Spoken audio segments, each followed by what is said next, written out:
இன்னைக்கு பாலாவும் அம்மாவும் ரொம்ப நெருக்கமாக இருக்காங்க.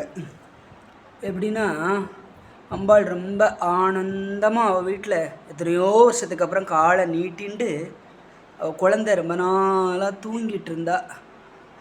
அந்த குழந்தைய எழுப்பி எண்ணெய் தேய்ச்சி அம்பாள் இன்னைக்கு தலைவாரி விடுறா. வெள்ளி அந்த சீப்பால் அம்பாள் அப்படி கொஞ்சி சுங்கிட்டு அந்த குழந்தைய தலைவாரி விடுறா. அப்படி அப்படி அவளை அம்மாவும் அழகுபடுத்திண்டு பொண்ணும் அழகுபடுத்திண்டு இந்த ஆனந்த பட்டிப்புல சாம்பிராட்சியத்தில்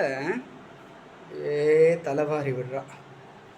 எல்லாரும் சொல்லுங்க, எப்படி இருக்கா லலிதாம்பிகா? பாலா எப்படி இருக்கா பாருங்க.